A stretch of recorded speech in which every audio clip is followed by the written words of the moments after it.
Battery ಬಿಟ್ಟು ನೋಡ್ತಾರ, ಇಲ್ಲೋ ನಿನ್ ಜೇನುಳ ಇಲ್ಲ, ಸುಳ್ಳ ತಲೆ ಕೆಡಿಸೋಬೇಡ, ಏನಿಲ್ಲ ಅಂತ ಅನ್ನೋದು ಒಂದು ಡ್ರಾಪ್ಸ್ ಬರೆಯೋದು ಕೊಡೋದು ಮಾಡಿ ಕಳಿಸ್ತಿರ್ತಾರ.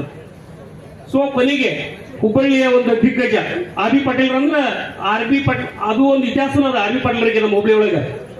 ಆರ್.ಬಿ. ಪಾಟೀಲ್ ಸರ್ ಕಣ್ಣೊಂದು ಆಪರೇಷನ್ ಬಿಟ್ರೆ ಇಡೀ ಜಗತ್ತಿನ ದೇಹದಾಗ ಏನ್ ಆಪರೇಷನ್ ಅದಾವಲ್ಲ ಇಷ್ಟು ಮಾಡೇ ಬಿಟ್ರ ಅವ್ರು. ಅದೊಂದು ವಿಶೇಷ.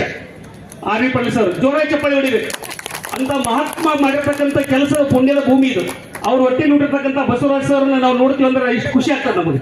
ಯಾಕಂದ್ರೆ ನಮ್ಮ ತಂದೆಯವರು ಅದೇ ಆಸ್ಪತ್ರೆಯಲ್ಲಿ ಕೆಲಸ ಮಾಡ್ತಾ ಇದ್ರು, ಡ್ಯೂಟಿ ಡಾಕ್ಟರ್ ಅಂತ ಹೇಳಿ. ಅವ್ರು ಇವನ್ನೆಲ್ಲ ನನಗೆ ಇವತ್ತಿಗೂ 83, 84 ಇಯರ್ಸ್ ನಮ್ಮ ಫಾದರ್ಗೆ ಈಗೂ ದಿನ ಒಂದೊಂದೊಂದು ಸ್ಟೋರಿ ಹೇಳ್ತಿರ್ತಾರೆ, ಏನ್ ನಡೀತಿತ್ತು ಅವಾಗಿನ ಕಾಲದಾಗ ಅಂತ ಹೇಳಿ. ಅಂದ್ರೆ ಅವು ನಮಗೂ ಮಾದರಿ, ನಮಗ್ ಕಲ್ಕೊಳ್ಳಿಕ್ಕೆ ಹೇಳ್ತಾ ಇರ್ತಾರ. ಏನಾಗಿತ್ತು ಎಲ್ಲಾ ಕಡೆನೂ ENT ಸರ್ಜನ್ ಎಲ್ಲಾ ಸರ್ಜನ್ ಮುಗಿಸ್ಕೊಂಡು ಆರ್.ಬಿ. ಪಾಟೀಲ್ ಸರ್ ಕಡೆ ಬರ್ತಾನಂತವ. ಸರ್ ಕಿಯಾಗ ಜೇನ್ ಒಳಗೈತ್ರಿ, ಹುಬ್ಬಳ್ಳಿ ತುಂಬ ರೇಷ್ಮಂಡ್ ಡಾಕ್ಟರ್ ಅದ್ರ ಎಲ್ಲರೂ ಮುಗದಾರ, ಆ ಜೇನ್ ಒಳಗ್ ಕಂಡಿಡಕ್ ಆಗಿಲ್ಲ, ಮತ್ತೆ ನೀವು ಅದನ್ನ ತೆಗಿತೀರಿ, ನೀವು ಶಾಣ್ಯಾರವ್ರ ಅಂತಂದು ಹೇಳಿ ಕಳಿಸ್ಕೊಟ್ರ ಬಂದೀನಿ ಅಂತ ಹೇಳ್ತಾರಂತ. ಹೇಳಿದ ತಕ್ಷಣ ಸರ್ ನೋಡ್ತಾರೆ ಬ್ಯಾಟ್ರಿ ಬಿಟ್ಟು, ಹೌದಲ್ಲೋ ಹುಳ ಇಲ್ಲೇ ಇಪ್ಪ ಒಳಗೈತು ಹುಳ ಅಂತಂದ್ರ. ನೋಡ್ರಿ ಎಷ್ಟು ಮೂರ್ಖ ಅದಾರ, ಎಷ್ಟು 15-20 ದಿವಸ ಅಡ್ಡಾಡಕತ್ತಿ, ಯಾರು ಜೇನ್ ಹುಳ ಕಂಡೇ ಇಲ್ರಿ, ಒಳಗೆ ಇದನ್ನಿಟ್ಟು ನೋಡ್ರ, ಕ್ಯಾಮ್ರಾ ಇಟ್ಟು ನೋಡ್ರ, ಏನೂ ಕಂಡಿಲ್ಲ ಅವ್ರಿಗೆ, ನೋಡ್ರಿ ನೀವು ಕಂಡು ಹಿಡಿದು ನೋಡ್ರಿ ಸರ್ ಅಂತಂದ್ರು.